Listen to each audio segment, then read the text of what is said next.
الحمدللہ والصلاة والسلام علی رسول اللہ صلی اللہ علیہ وسلم وعلی آلہ واصحابہ ومن والاه۔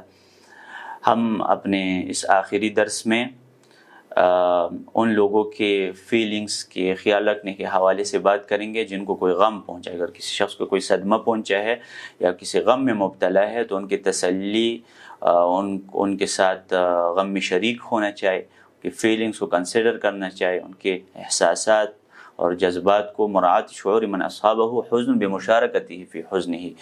مسلمان کے اوپر واجب ہے کہ وہ اپنے مسلمان بھائی کے ساتھ ان کے غم اور خوشی میں شریک ہو جائے، کیونکہ یہ ایک جسم کے مانند ہے۔ ابن عباس رضی اللہ عنہما نے بدر کے حوالے سے یہ بات کی ہے کہ بدر کے غزوے میں فلما اسر الاسر قال رسول ابی بکر و عمر، جب نبی علیہ السلام نے کچھ کفار کو قیدی کیا بدر کے موقع پر تو انہوں نے ابو بکر اور عمر سے مشورہ دیا کہ ان کے ساتھ کیا کیا جائے۔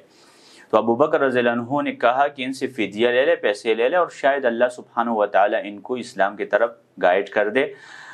تو پھر نبی علیہ السلام نے کہا ما تری یا ابن الخطاب، عمر ابن الخطاب آپ کی کیا نظر ہے، آپ کا کیا اوپینین ہے اس حوالے سے؟ تو انہوں نے کہا کہ ان تمکننا فنضرب اعناقهم، آپ ہمیں چھوڑے کہ ان کو مار دے، قتل کر دے ان سب قیدیوں کو۔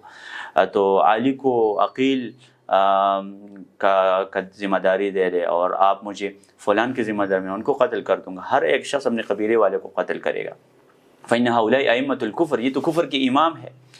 فحوی رسول ما قال ابو بکر، تو پھر آپ دیکھیں بعد میں فإذا رأى ابو بکر قائدان یبکیان قلت یا اخبرنی من أي شيء تبکی، تو پھر بعد میں نبی علیہ السلام نے جب دیکھا کہ وہ رو رہے تھے تو نبی صلی اللہ علیہ وسلم نے ان سے پوچھا کہ جن لوگوں کا جو مشورہ انہوں نے نہیں دیا تو وہ رو رہے تھے، تو نبی صلی اللہ علیہ وسلم نے ان سے کہا کہ آپ ہمیں بھی بتائیں آپ کس وجہ سے رو رہے ہیں تاکہ ہم بھی آپ کے ساتھ غم میں شریک۔ اسی طرح عائشہ رضی اللہ عنہا کی جو واقعہ ہے کہ ان کے اوپر زنا کی تہمت لگی تو ایک عورت ان کے پاس آتی تھی اور وہ ان کے غم میں شریک ہوتی تھی۔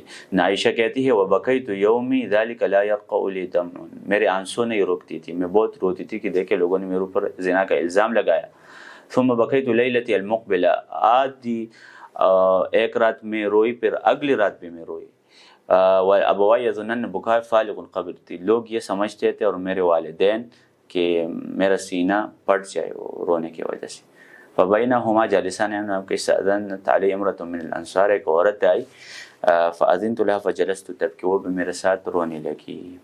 وصلی اللہ تعالی علی خیر خلقہ محمد وصحبہ اجمعین۔